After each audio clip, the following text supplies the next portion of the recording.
Bacteria are prokaryotic, protozoans are eukaryotic.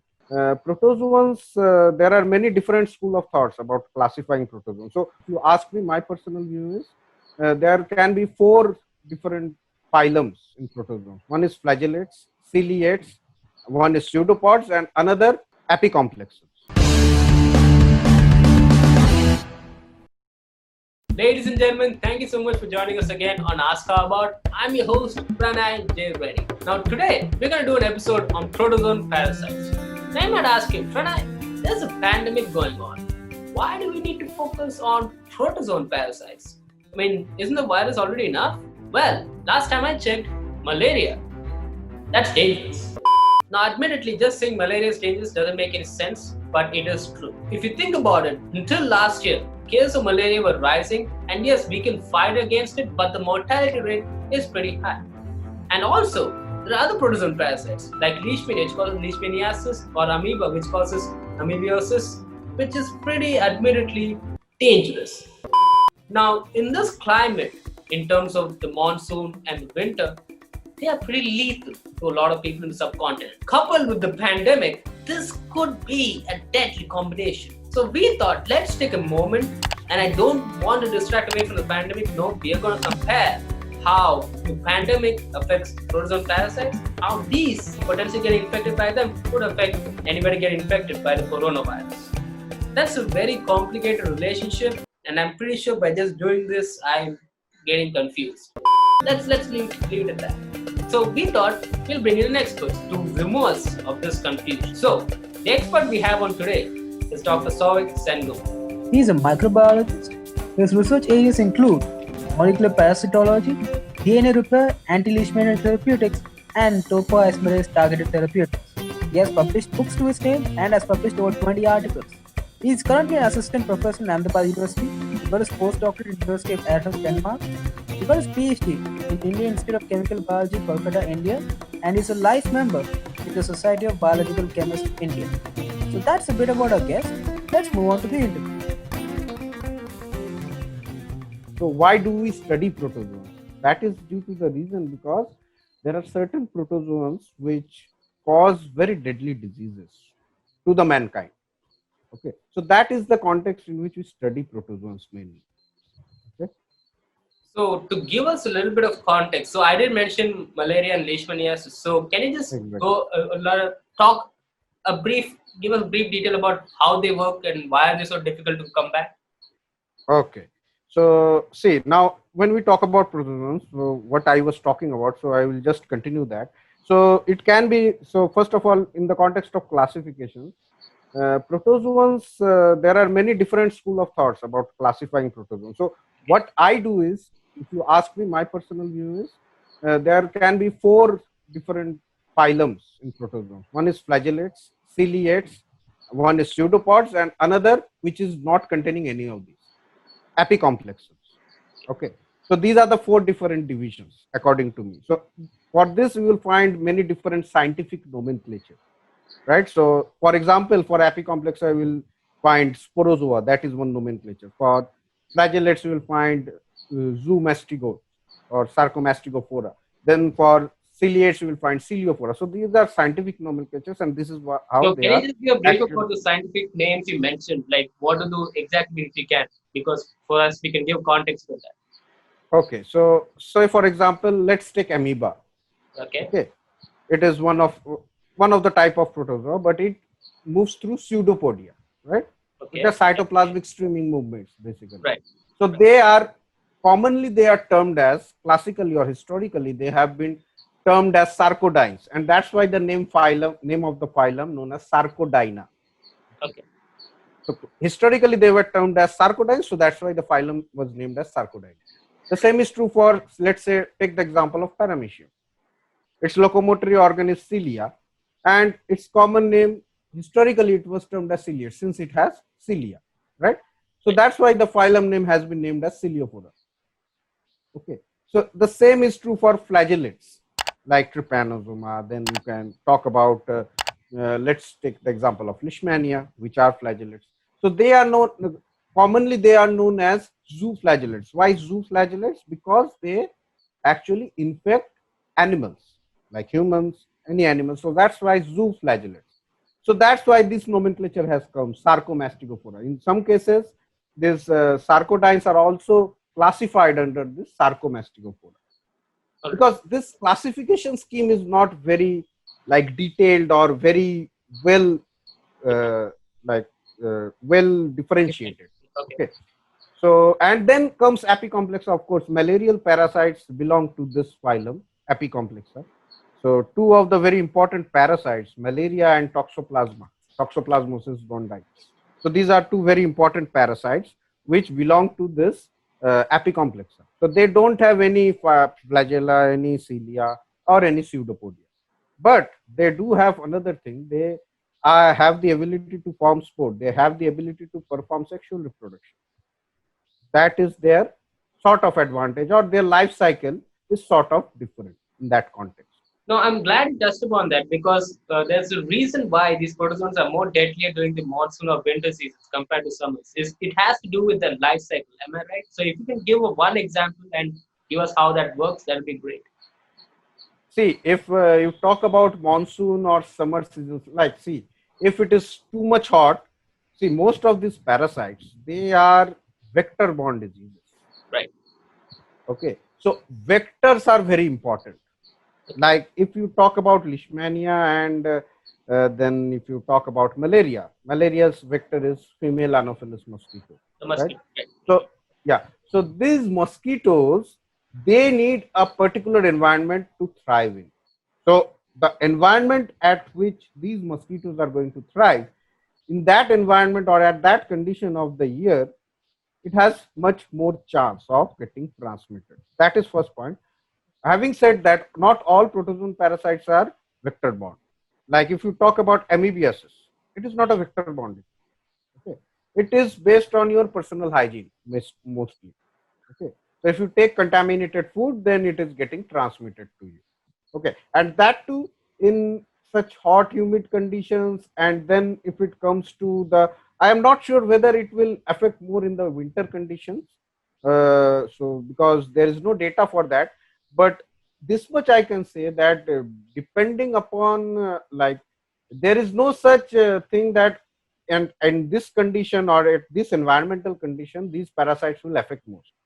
No matter what is the condition, once these parasites get into the body, they will cause significant morbidity to the population. Okay. So having established that, so that's now I want to get to the point of as in like, so we are under this condition of this pandemic right now from the past 8 months or even a year actually, if you think about it. Do you think a protozoan can cause a pandemic? Should we be prepared for that? Okay, so protozoan causing a pandemic. Uh, if you ask me my personal Yeah. opinion, I would say protozoan. It is very difficult for a protozoan to cause a pandemic naturally. Okay. Okay, I cannot comment if people can come up with artificial protozoan parasites doing something genetic modifications, and then what will be the effect, we don't know. Okay, but naturally it is very difficult for it to cause the pandemic due to the reason that there are many like points wherein you can keep a check on the spread of the protozoan parasitic disease. Like let's say we take the example of malaria. If you check the growth of the female Anopheles mosquito, of course, you are decreasing the incidence of malaria. The same is true for leishmaniasis. Okay, leishmania is also a vector-borne disease. Right. It is transmitted by sandfly vector. So if you can check the population of that vector in a particular environment or at a particular geographical region, then you can, of course, control the disease. So there is very less chance of these parasites to cause a pandemic. But yes, they do cause epidemics. They are well known to cause epidemics. But pandemic, I will not say that it has like uh, it has the possibility to cause a pandemic. Of course, it can cause an epidemic. At least that's one less category of these parasites to worry about. That's thank God for that. So, but coming to this point, then, like I'm glad you brought up the point of how if we control the vectors, we can control that particular disease. Now, this talk about especially for malaria, controlling the mosquitoes population. I'm pretty sure. In fact, you're the one who told me this. There was an experiment where they were literally causing the mosquitoes to become infertile, so the next generation could never happen. So that means the virus could never, sorry, the protozoan could never be transmitted.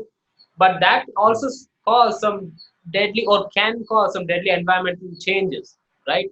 So isn't that Exactly, I thought exactly. is that the best way to go about it? It is not the best way to go about. There was an experiment where they were literally causing the mosquitoes to become infertile, so the next generation could never happen. So that means the virus could never, sorry, the protozoan could never be transmitted. But that also cause some deadly or can cause some deadly environmental changes, right? So isn't that Exactly, I thought exactly. is that the best way to go about it? It is not the best way to go about it, but see, we are humans, and we, of course, first of all, we will think about the betterment of the human race. Right. Will not think about the betterment of the mosquito race, right? So let's be very clear about that. If you become more practical, we will, when it comes to our health concerns, we will of course think about us first, not about the mosquito first. So wherein this incidence of malaria, of course, epidemiological studies show the geographical regions where this incidence is more. Okay, so if you just look into those incidences and in those localized areas, if you try to control the breeding of the mosquito, that doesn't mean that all over the world you are actually trying to kill all the mosquitoes. So that will have, of course, detrimental effect if you think about the ecological balance. Okay, so it is just localized control of the mosquito population, and depending on, of course, the disease. So the first part is how does it affect malaria? How does it affect plasmodium? And why did people think that it could affect the virus as well? What was the point there? So this is a very it is very important to understand the mechanism of hydroxychloroquine, or what was the first disease which was treated using this hydroxychloroquine. It was rheumatoid arthritis. Okay. Okay, so basically the mechanism of hydroxychloroquine is to suppress the immune reaction in your body, in the body of the human. Okay, that is the basic mechanism by which hydroxychloroquine works. That is the basic mechanism.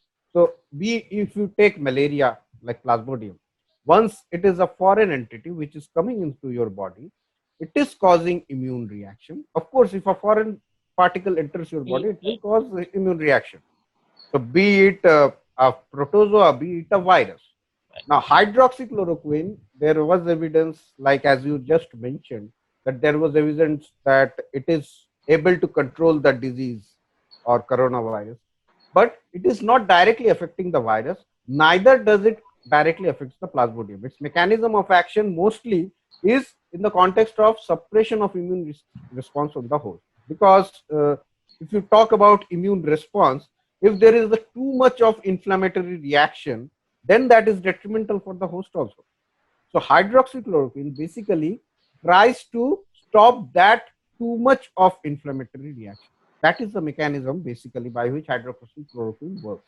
It has nothing specific mechanism of action against the coronavirus, or in case of plasmodium also, there is till date there have been no reports about specific action of hydroxychloroquine in case of these parasites, on these parasites.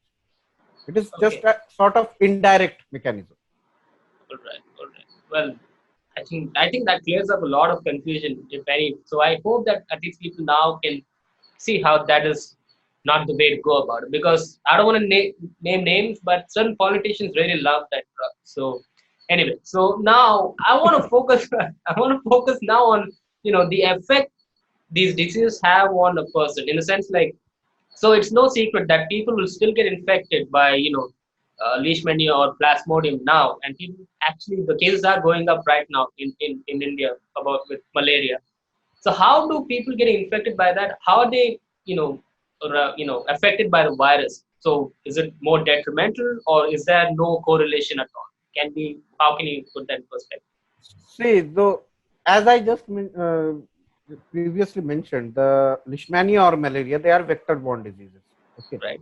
so they will come into the human body only when there is this mosquito bite or sandfly bite. Otherwise, there is no other mode of transmission of this disease. In that context, coronavirus, the current COVID situation, that is much more deadly because it you never know from where you are going to get these virus, right? Because if a person coughs in front of you, you would never know that if this person is carrying the virus or not. And with those cough droplets, this virus is actually going into your body. So that, so in case of leishmania or malaria, it is not that much like alarming situation. So nowadays we all are. So now the new normal is whenever you go out, you always wear a mask, right? Right. So that is due to this airborne transmission of this coronavirus. But malaria or leishmania parasites, they do not get transmitted by air. They only get transmitted by certain vectors. Of course, there are certain protozoan parasites which get transmitted through food or contamination. Okay, like if you take the example of amoeba, entamoeba histolytica, which is a very well-known parasite which causes dysentery. So that is due to contaminated food. If you take just consume the spore, it will go inside your body and it will start proliferating. Okay, but incidence of airborne transmission in case of protozoan parasites, uh, I cannot recall any such protozoan parasites as of now which have incidences of airborne transmission. But this COVID virus, coronavirus, is transmitted through air. So that raises a significant amount of concern in this No, context. so right. I think that makes sense. But the reason why I ask is because let's say you are an asymptomatic carrier of the virus, right? For it, Okay. hypothetically speaking. And so, do the chances of getting more infected, like you got infected by malaria as well at the same time. So, is there your body, does it go through a much more detrimental effect, or is the effect going to be similar? Do you see what I say? Does it amplify the effect any disease has on your body, being infected by one before the other? That's my point. I'm trying to bring Okay. across. So basically, you are asking about if there is incidence of viral and protozoal Yeah, co-infection, yeah. right? How does that Okay. affect our body? Yeah. Okay. So see, unless and until the virus is going and affecting the immune system, like if you take the example of AIDS virus, there Okay. have been reports of AIDS and leishmania co-infection. Okay. Why does it occur? Because AIDS virus directly affects the immune system, directly affects the helper T cells, okay, which are very important player of the immune system. So that's why there is significant increase in the incidence of the leishmania co-infection. So there has been report of leishmania and AIDS co-infection, but in the context of coronavirus, uh, currently there is no data how it affects the immune system or if it at all affects the immune system directly or not. Okay, so currently I am not aware of any such data I don't think it wherein it does. is I it I don't think like till date there has been no Yeah. report about Yeah. that. So in that context, of course, if a corona any foreign entity comes into your body, there will be immune response. Okay, and it will also weaken your body. In that context, yes, if at the same time a malaria carrying female Anopheles mosquito bites you and you get malaria, it will of course have some detrimental effect. But we actually don't know how detrimental it would be because there is no data to support that. Okay, but yes, if you ask me personally, I feel if there is a co-infection of malaria and coronavirus, it will be severely detrimental for any individual. Okay, because if you just see the profile of these diseases, how they affect the persons or how they affect the humans, so then you can think that if these two together comes into picture, then they will, of course, they have the ability to cause mayhem. Well, no, actually, that's a bit comforting to hear. So I guess the point I'd like to bring across here right now is the fact that if you are taking care of yourself for the coronavirus in terms of keeping yourself clean and wearing your mask and making sure you're cautious about it rather, then I think the chance of getting infected by a protozoan parasite also decreases, right? Is that safe to say? That may be safe to say, that may not be safe to say, because Yeah. if there is a vector-borne parasite, Okay. okay, so like if there is a malaria, and it is transmitted by female Anopheles mosquito, right? So it can bite you anytime, anywhere. You never Right. know, right? So, you wear mask or you don't wear mask, doesn't matter for the mosquito to bite you, right? Right. Right. So in that context, yes, there is no such relation that okay, I am taking precautions for viral disease, and that's why I will be protected from protozoan disease. I don't think that is a good way to think about. Uh, See, different type of diseases have different types of precautions which you take. Like for this coronavirus, you have to take care of your personal hygiene, of course.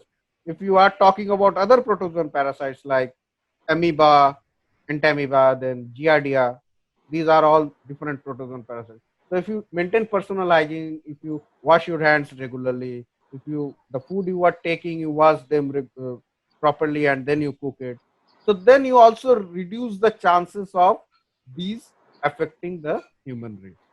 Of course, in context of these parasites, of course, taking the precautions of coronavirus will help in reducing the incidences of these particular parasites like entamoeba or giardia, but not in case of malaria or leishmania Okay. All right. because they are So vector borne. right. Right. So it's safe to say. I think that's a good way to put it. I think that's a very good way to put it. So I think we kind of covered all bases here. But one last point I want to get from you is, so I think you mentioned this at the top, like how and why studying these protozoans is so important. So can you give us a little bit context of where the field is right now and what the field would need in the future in order to make that, or rather, our understanding of protozoans better? Okay. So why protozoans are important? To address that question, first of all, these protozoan parasites, they till dates cause significant morbidity and mortality worldwide. If you take the epidemiological data, you will very well see that malaria, it is affecting the whole world. If you take leishmania, it is not affecting the whole world, but there are significant population in most of the countries which are being affected by leishmania. Okay, but they are mostly localized, bit of localized. And this, if you talk about this entamoeba, which is amoebic dysentery, okay, every person, we all are at some point of time affected by this entamoeba infection. We all actually suffer from dysentery. Okay. You cannot show me a single person who can claim that I have never suffered from amoebic dysentery or I have never suffered from dysentery. It may be amoebic, it may be bacterial in nature, whatever it is. But most of the time, these are diseases which come and then again go. But if a person is more prone, then it will severely affect that person. Okay. So, and another important point is till date, there is no vaccination available for these protozoan parasites. It is very difficult to come up with vaccines. So I can give you the example of leishmania or trypanosoma, which are also flagellated. It is very difficult to come up with vaccines because they continuously change their surface coat. So Okay. vaccination is not a strategy for them. Till date, it has not been a strategy. Okay. So only way to control these parasites once they get into the human body is drugs, chemotherapeutics. Okay. And then again, there are problems of drug resistance. You start using one drug after 5 to 10 years, you see that that drug is not anymore working because the parasites have been smart enough to develop resistance against this drug.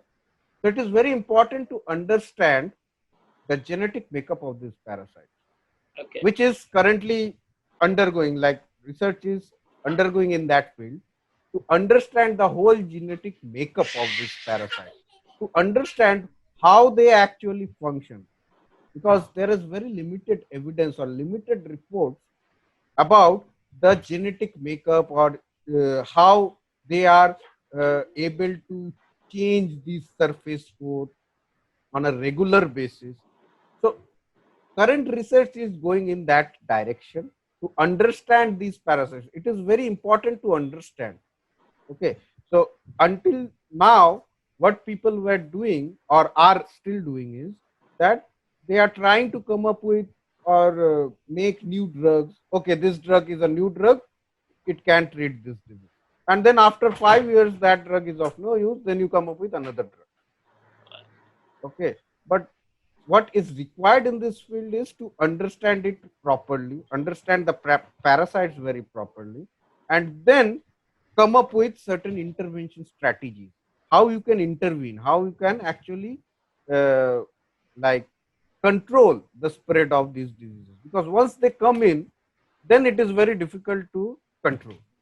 Once it comes into in your body, it is very difficult to get rid of it through your immune response also, because they are smart enough to modulate your immune response also. Well, So that will be the point in context of why it is important to study these parasites. well, that's actually, well, that's honestly, if you think about it, honestly, say, I just want to say something in the sense like anybody I interview there in science, there's so much left to do. Like, in terms of biology, in terms of figuring out our brain or rather finding out viruses or protozoans. And yeah, we honestly need to do a lot more. And I think that's what I'd like to urge any of you who watch this today is because it's that there's so much scope to be honest if you know to work Yes, exactly. If you like, see, I am working in the field of protozoan parasites. I work with Leishmania, and I know it is a gold mine for research. I know it is a gold mine because there is a lot yet which is not known right. to people who are working in this field, and also to general public, that what are these, what are they doing, why they are doing. There is a lot of things which are not known. So there are too much a lot of scope in this field to Well, explore and find out. well, that's very well said. So that actually is, so thank you. I'd like to say thank you for doing this with us in order to, give us a scope of the field itself and also to say how this affects or rather correlates with the pandemic that's ongoing. I think after watching this video, people have a good understanding of what it is the protozoan parasite is and how it is different from other parasites. So thank you for being Okay. with us today. Thank you very much for hosting me. Now that concludes the interview. Now, first and foremost, I hope you see the scope of this field, because as I made the comment in the interview, science in general, there's so much left to do, and I came across this interesting thing I was reading the other day, the book I was reading the other day, where it said the only way to push forward is to accept you don't know anything. And in case of where we are right now, in case you want to know how much we do not know, we haven't been able to handle the virus for the past 1 year. So that isn't to not motivating people. In fact, it's to motivate you people in the sense like, there's so much left to do. There's so much scope in all the fields of science, and especially in this field of where you have to understand how or what a protozoan parasite is. Now, more than that, I hope after watching this video, you understood or took away something about what a protozoan parasite is and how it can actually be detrimental to your health. And please be careful, because there's not just a pandemic going on right now. The cases of malaria are rising steadily because it's the monsoon and hell, it's a subcontinent. So be vigilant, and I hope this video has given you some perspective how to take care of yourself and what it does. So if you did like the video, do like, share and subscribe. It will really help us a lot. Thanks so much.